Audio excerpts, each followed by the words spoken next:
안녕하십니까. 보험과 율법의 윤주만 목사입니다. 오늘은 62번째 시간으로 온 율법을 지키다가 그 하나에 거치면 어떻게 되는가에 대한 소제목을 가지고 말씀을 전하고자 합니다. 성경 본문은 야고보서 2장 1절에서 13절 되겠습니다.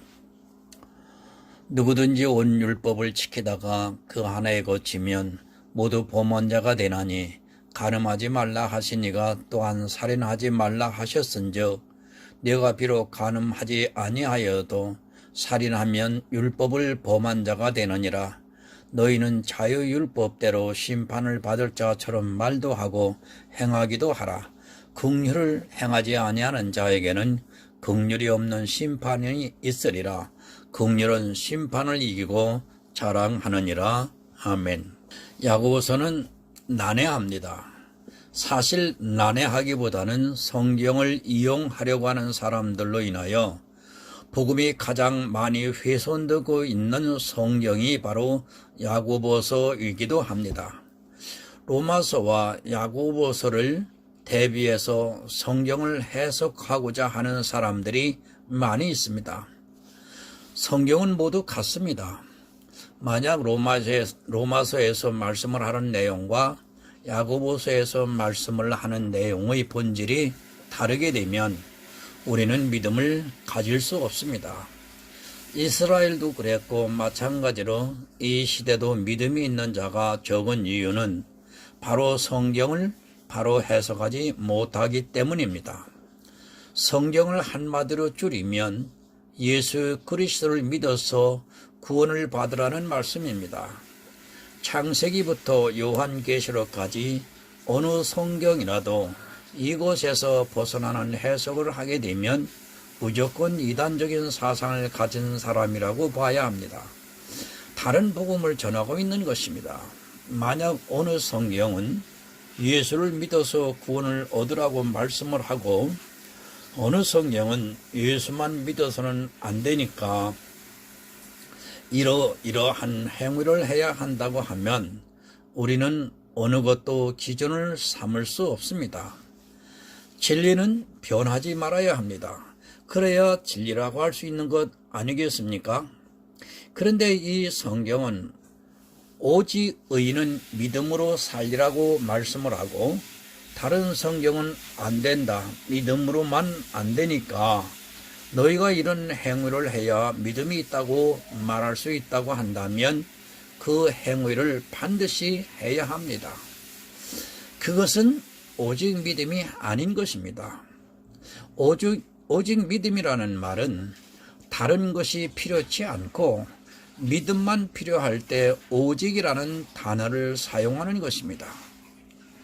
구원은 오직 믿음으로 받는다 해놓고서 그러나 성도가 해야 할 일이 있다고 한다면 그것은 오직 믿음이 아니라 믿음과 행위가 섞어버리는 아주 이상한 논리가 전개되는 것입니다.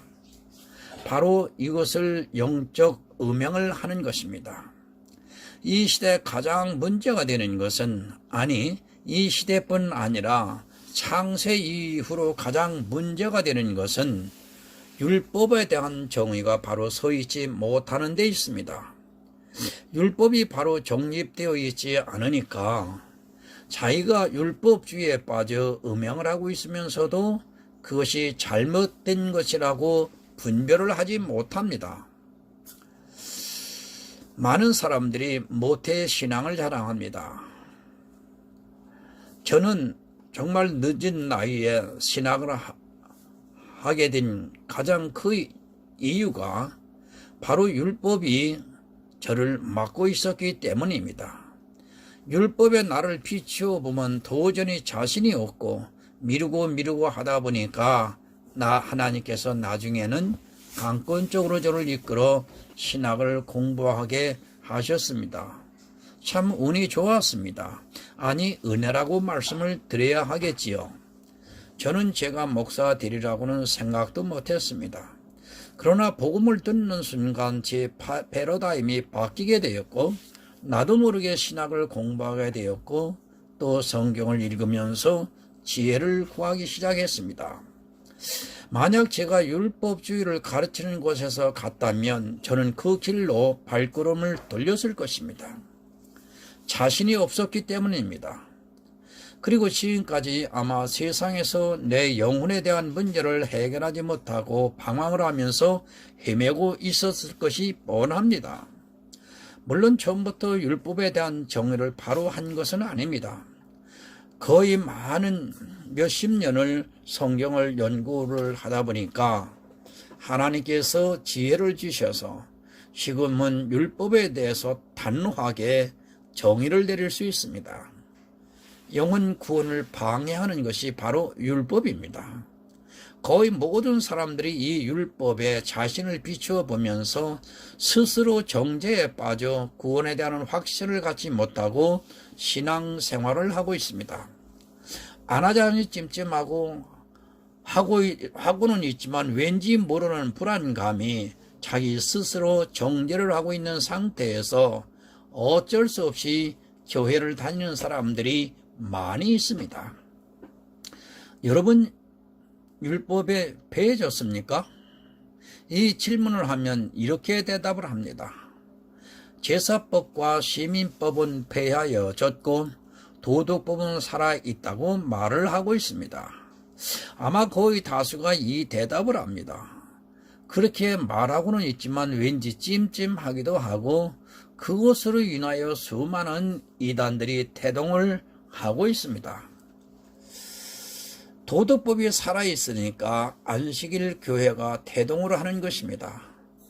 십계명의 안식일을 거룩하게 지키라고는 말씀에 사실 교회가 마땅한 답변을 하기가 궁색하기만 합니다. 또 그런 이단들을 봐라. 도덕법이 살아있는데 저들은 안식일조차 범하고 있다고 하면 사람들이 쉽게 미혹이 되는 것을 볼 수 있습니다. 이단들이 가장 공격하기 좋은 것이 바로 율법인 것입니다. 안산홍 정인회 같은 곳은 6월절에 대한 것은 아주 강조를 하면서 6월절을 지키지 않는 교회는 구원이 없다고 주장을 합니다. 그런 그들의 주장을 들으면 일반 교인들은 거의 다 넘어가게 되어 있습니다. 사실 교인들이 이단을 가까이 하지 않아서 그렇지 일단 그들과 교제를 하면 거의 90% 이상은 넘어간다고 봐야 합니다.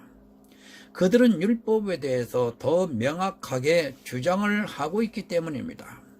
그러나 교회는 율법에 대해서 바른 정의를 하지 못하고 어정쩡한 주장을 하고 있기 때문에 오히려 궁색하기만 합니다. 안식일이 주일로 바뀌었다는 말씀은 성경 어디에도 없습니다. 이단들 입장에서는 아주 궁색한 답변임을 부인할 수 없습니다. 율법이 다 폐해졌습니까? 아니면 도덕법은 아직도 살아있습니까? 이 부분에 대한 정의를 바로 하지 못하면 절대로 복음을 깨달을 수 없으며 결국에는 율법주의에 빠져 자기도 모르게 율법과 복음 두 남편을 섬기면서 영적인 음행을 하게 됩니다. 제가 복음과 율법이라는 큰 주제와 타이틀을 걸어놓은 것도 바로 이 때문에 그렇습니다. 그 답은 야고보서가 가르쳐주고 있습니다. 10절에 보면 누구든지 온 율법을 지키다가 그 하나에 거치면 모두 범한 자가 되나니 간음하지 말라 하시니가 또한 살인하지 말라 하셨은즉 네가 비록 간음하지 아니하여도 살인하면 율법을 범한 자가 되느니라. 율법은 따로 떼어 놓을 수 없습니다. 지금 야고보가 그 말씀을 하고 있는 것입니다. 온 율법을 지키다가 그 하나에 거치면 모두 범한 자가 된다는 이 말씀은 뒤집어서 말씀을 드리면 하나님의 율법을 지키는 자는 온 율법을 지킬 의무가 있다는 말씀인 것입니다. 온 율법이 무엇입니까? 바로 성경에 나오는 613가지 율법을 온 율법이라고 말씀을 하는 것입니다. 율법은 이와 같이 모두 하나로 되어 있는 것이지 그것을 따로 떼어서 이야기할 수 있는 것이 아니라는 말씀입니다. 이 말씀을 이렇게 야고보는 가르쳐주고 있습니다. 간음한 자와 살인한 자가 같습니까? 그러나 야고보는 분명하게 간음을 한 자는 살인한 자와 같다고 말씀을 하고 있습니다. 살인을 안 했어도 간음을 했으면 살인을 한 자가 되고 간음을 한 그것으로 율법을 범한 것이 된다는 말씀입니다. 도덕법만 살아있다고 주장을 하는 것이 얼마나 어리석은 것인가를 바로 분별을 해야 합니다. 이것을 분별하지 못하는 순간 율법주의에 빠지게 되며 율법과 복음의 두 남편을 함께 섬기면서 음행을 하게 되어 있습니다. 간음한 자는 살인한 자라고 분명히 말씀을 하고 있습니다. 여러분, 도덕법이 살아 있습니까? 그러면 도덕법을 다 지키고 있다고 생각하십니까? 일반 교인들은 잘 모르겠지만 안식일이 변해서 주일이 되었다고 하는데 그것을 그대로 인정하고 말씀을 드리겠습니다. 그럼 주일을 다 지키고 있느냐는 것입니다. 율법에는 주일에, 즉 안식일에 대한 규례가 많이 있습니다. 나는 주일을 지켰어도 그 규례를 안 지켰다면 그는 이미 안식일을 범한 사람이 되는 것입니다. 안식일을 범한 사람은 간음을 한 사람이고 또한 살인을 한 사람이기 때문에 율법대로 심판을 받아야 한다는 말씀입니다. 온 율법 613가지 율법을 다 지키다가 한 가지라도 범하면 모두 범한 자가 됩니다. 쉽게 말씀을 드려서 도덕법이 살아있다면, 그래서 그 도덕법을 지키고 있다면 온 율법이 함께 살아난다는 것을 바로 깨달아야 합니다. 도덕법만 살아나면 참 좋은데 그것만 살아나는 것이 아니라 그 규례가 다 살아있다는 것을 바로 깨달아야 합니다. 제사법, 시민법 죽었다고 해도 좋습니다. 그러나 도덕법에 대한 규례가 상당히 많다는 것을 바로 깨달아야 합니다. 그 대표적인 규례가 안식일을 범하면 돌로 쳐 죽이는 것이고, 또한 안식일에 불을 피워 밥을 하는 자는 무조건 돌로 쳐 죽이라고 율법에 기록이 되어 있습니다. 여러분, 이것을 다 지키고 있습니까? 아마 이것을 아는 순간 도덕법이 살아있다고 감히 주장하지 못할 것입니다. 주일을 범하는 사람을 돌로 쳐 죽이지도 못하고 주일날 불을 피는 사람을 돌로 쳐 죽이지도 못하는 그 법이 살아있다고 억지천양으로 주장을 하고 있습니다. 간음을 한 자가 살인을 했다고 말씀을 하고 있습니다. 그럼 당연히 주일에 불을 피워서 밥을 해 먹은 사람도 주일을 지키지 못했으니까 돌로 쳐 죽여야 할 것 아닙니까? 법이라는 것은 그것을 집행할 때 살아있다고 하는 것입니다. 집행하지도 않는 법은 살아있는 법이 아니라 죽은 법입니다. 도덕질을 하면 구속을 합니다. 도적질을 하면 구속을 합니다. 만약 도적질을 했는데도 구속을 하지 않는다면 그 법은 이미 죽은 법입니다. 아니, 솔직히 법이라고 할 수 없습니다. 살인한 사람을 그냥 놓아두는 것이 법입니까? 살인을 했으면 그 사람을 잡아다가 법에 따라 집행을 해야 그 법이 살아있다고 말하는 것입니다. 야고보서의 말씀대로라면 여러분은 다 살인자들입니다. 이미 율법에 기록되어 있는 안식일에 대한 규례를 범하고 있기 때문에 간음한 자요 살인한 자입니다. 겨우 일요일 날 교회에 나와 예배를 드렸다고 자기는 주일을 지켰다고 한다면 그는 성경을 대단히 모르는 무식한 사람입니다. 이래도 도덕법이 살아있다고 주장을 하시겠습니까?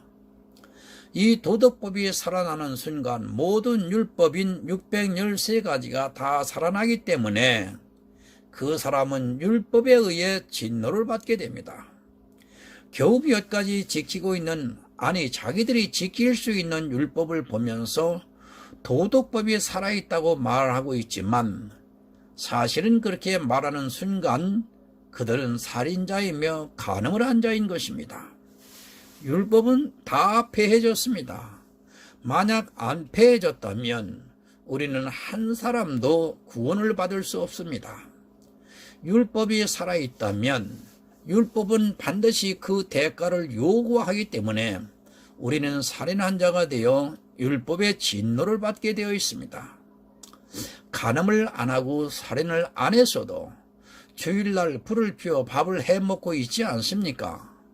그 자체만으로 온 율법을 다 지키다가 하나를 범했기 때문에 모두 범한 자가 되어 살인자로서 율법의 진노를 받게 된다는 말씀입니다.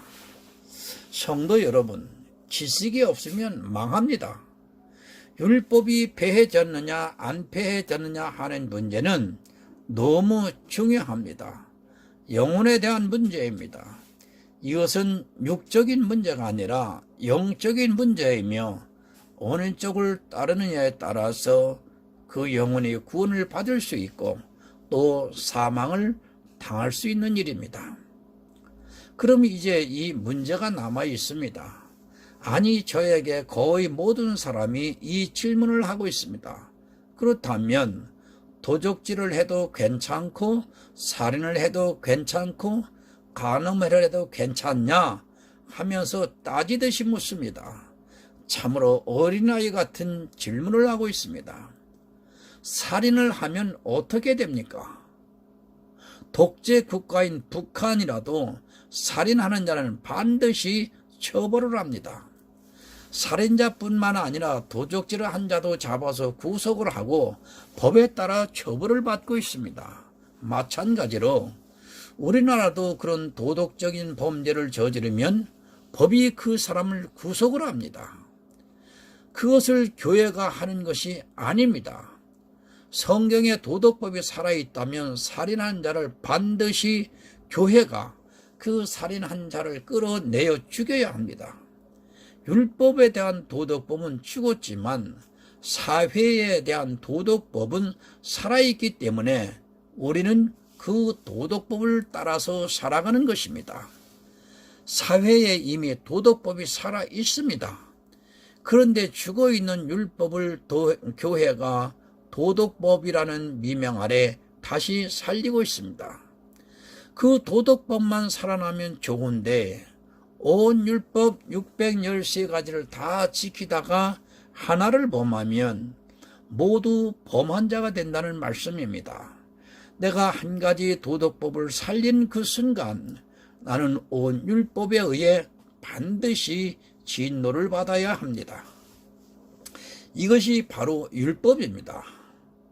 율법은 반드시 진노를 가져오는데 이 율법이 살아있다고 법을 집행하지도 못하는 법을 살아있다고 허황된 주장을 하고 있습니다. 이미 사회에서 도덕법에 따라 잘 살아가고 있는데 도덕법이라는 것을 살려서 교인들을 구속하고 있습니다. 자유를 빼앗고 있다는 말입니다. 도덕법이 폐해졌다고 하면 살인을 할 수 있습니까? 율법주의 사상에 빠져 있는 사람은 마치 그럴 것처럼 주장을 하고 있습니다.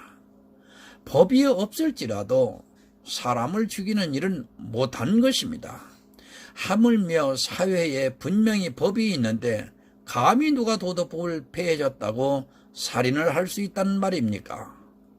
사회법이 이미 우리를 강제하고 있습니다. 법이 있기 때문에 우리는 도적질을 하지 않고 살인을 하지 않고 있고 또 규례가 있기 때문에 내 부모를 공경하면서 살아가고 있는 것입니다. 그런데 집행도 하지 못하는 교회에서 그 법이 살아있다고 주장을 하는 것은 모두를 살인자로 만드는 일입니다. 법이 사는 순간 나는 살인자가 됩니다. 왜냐하면 온 율법을 지키다가 하나에 거치면 모두를 범한 자가 되기 때문인 것입니다. 내가 살인을 안 했어도 주일날 불을 피워 밥을 해 먹었다면 나는 이미 율법의 하나를 거친 자이며 그런 나는 살인을 한 자가 되는 것입니다. 살인자가 되고 싶으면 율법을 살리시기 바랍니다. 그리고 지키시기 바랍니다. 율법 중에 어느 한 가지라도 지키고자 하는 순간 여러분은 이미 살인자가 되며 율법의 진노를 받게 되어 있습니다. 이것이 바로 율법의 기능입니다. 율법은 유기체입니다. 마치 한 생명과도 같다는 말씀이죠. 어느 것은 죽이고 어느 것은 살리고 할 수 있는 것이 아니라 하나를 살리면 모두가 다 살아나고 모두를 죽이면 다 죽게 되어 있는 것이 바로 율법입니다. 죽이면 다 죽고 그 중에 어느 것 하나라도 살리는 순간 모든 율법이 다 살아나는 것이 바로 성경에서 말씀하는 율법입니다. 율법을 지키려고 하는 순간 나는 율법을 범한 자가 됩니다. 내가 얼마나 많은 율법을 지키고 있는가를 스스로 분별하시기를 바랍니다. 지금 도덕뿐만 아니라 제사법까지 다 살아나 있습니다. 맥주주를 지키면 어떻게 지켜야 하는가 율법에 기록이 되어 있습니다. 그렇게 지키지도 못하면서 맥주주를 지키고 있습니다. 얼마나 무모한 짓을 행하고 있는가를 깨달아야 합니다. 이스라엘은 율법주의에 빠졌습니다. 그러나 마지막 교회는 음행에 빠지는 것을 요한계시록에서 말씀을 하고 있습니다. 음행을 하니까 실제 육체적인 간음을 말하는 것으로 오해를 하는데 두 남편을 섬기는 것을 음행이라고 성경에서 말을 합니다. 바로 율법의 남편과 복음의 두 남편을 섬기는 교회가 그렇다는 말씀인 것입니다. 앞으로 교회는 점점 더 음행에 빠지게 됩니다. 이것은 제가 주장을 하는 것이 아니라 요한계시록의 큰 음녀의 받을 심판을 보시면 알게 됩니다. 마지막 교회는 교회가 일치가 되어 복음과 율법의 두 남편을 섬기는 지극히 거룩한 교회가 된다는 말씀입니다. 지금도 잘 믿고 율법도 잘 지키는 아주 이상적인 교회가 된다는 것을 바로 분별하시기 바랍니다. 본문 12절을 봅니다. 너희는 자유율법대로 심판을 받을 자처럼 말하기도 하고 행하기도 하라. 조금 이해하기가 힘이 든 구절입니다. 그럼 다른 성경을 한번 보겠습니다. 공동번역입니다. 여러분은 인간에게 자유를 주는 법에 따라서 장차 심판받을 사람들이니 그런 사람들에게 말하기도 하고 행하기도 하십시오. 주님께서는 우리에게 자유하는 법을 주셨습니다. 자유를 주셨는데 그 자유를 따라 행하면 그에 따라 심판을 받는다는 말씀입니다. 다시 말씀을 드리면 율법을 자기 육체로 폐하신 예수 그리스도를 믿고 율법에서 자유함을 얻은 성도는 그 자유를 누린다는 말씀입니다. 성도는 율법에서 자유합니다. 예수 그리스도 십자가로 말미암아 성도는 율법에서 자유함을 얻었다는 말씀입니다.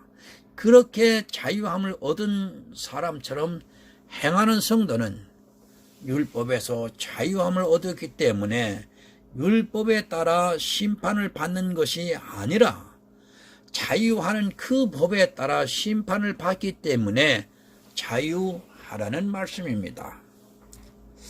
자유하지를 못하고 있습니다.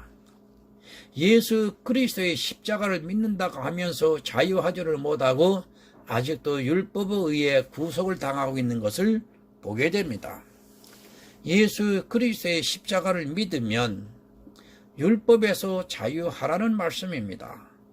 자유하지 못하고 다시 율법을 따라 행하면 온 율법 중에 하나에 거치면 모두를 범한 자가 되어 결국 율법의 진노를 받게 된다는 말씀입니다.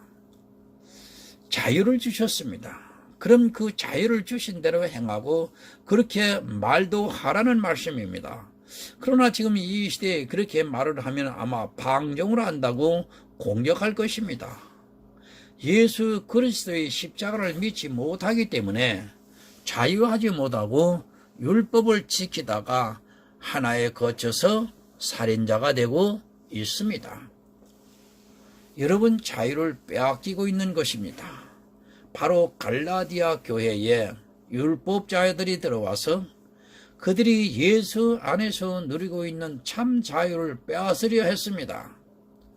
율법에 대한 바른 정립이 되어 있지 못하면 예수님을 믿으면서도 자유를 누리지 못하게 되어 있습니다. 본문 13절을 봅니다. 긍휼을 행하지 아니하는 자에게는 긍휼 없는 심판이 있으리라. 긍휼은 심판을 이기고 자랑하느니라. 아멘. 율법은 긍휼을 베풀지 않습니다. 이에는 이, 눈에는 눈이 바로 율법입니다. 살인하는 자는 반드시 죽이는 것이 율법이고 간음한 자는 돌로 쳐 죽이는 것이 율법입니다. 그러나 예수님께서는 이 율법을 폐해 버리셨습니다. 그 증거로 마태복음 5장 38절에서 39절을 보겠습니다. 또 눈은 눈으로 이는 이로 갚으라 하였다는 것을 너희가 들었으나 나는 너희에게 이르노니 악한 자를 대적지 말라. 누구든지 내 오른뺨을 치거든 왼편도 돌려대며. 율법은 눈은 눈으로 이는 이로 갚아야 합니다.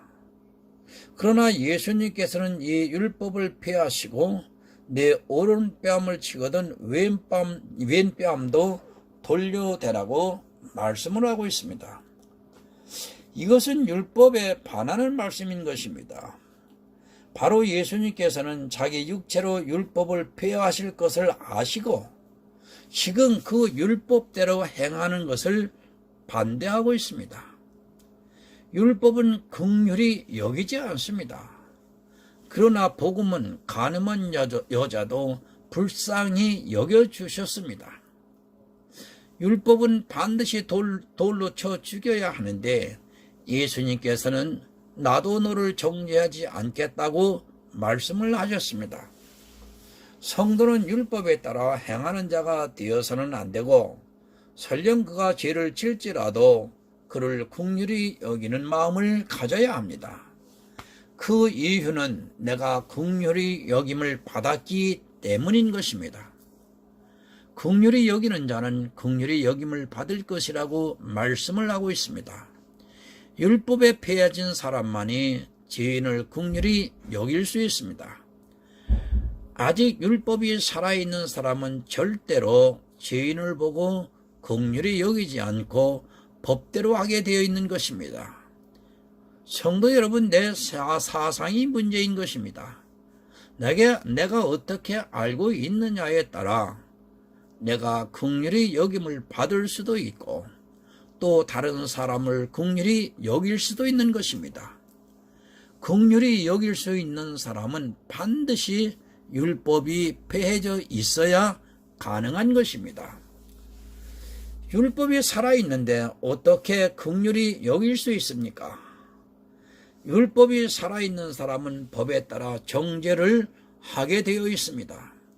그렇게 정죄를 하는 사람은 반드시 자기도 역시 그 율법에 의해 정죄를 똑같이 당하게 된다는 것을 말씀하고 있는 것입니다. 율법 폐해졌습니다. 그렇게 믿는 성도만이 다른 사람의 죄를 보고도 긍휼히 여기는 마음을 가질 수 있는 것입니다. 폐해진 율법을 가지고 정죄를 하고 말 것이 없기 때문에 자연스럽게 긍휼히 여길 수 있습니다. 그렇게 긍휼히 여기는 사람은 율법의 심판을 이기고 자기 믿음을 자랑할 수 있습니다. 성도 여러분, 예수 그리스도의 십자가를 자랑할 수 있다는 말씀입니다. 여러분, 오늘 이후로 예수 그리스도의 십자가를 정말 자랑하는 삶을 사셔야 합니다. 믿으세요. 예수 그리스도의 십자가를 믿는 성도는 모든 율법을 폐하고 자유함을 누리며 살아가고 있고, 다른 사람을 긍휼히 여기고 또 자기 또한 그것으로 인하여 예수 그리스도를 자랑할 수 있는 것입니다. 오직 예수 그리스도의 십자가만을 자랑하는 하늘의 아름다운 성도가 되시기를 오늘 이 아침에도 예수 그리스도의 이름으로 부탁을 드립니다. 기도하겠습니다.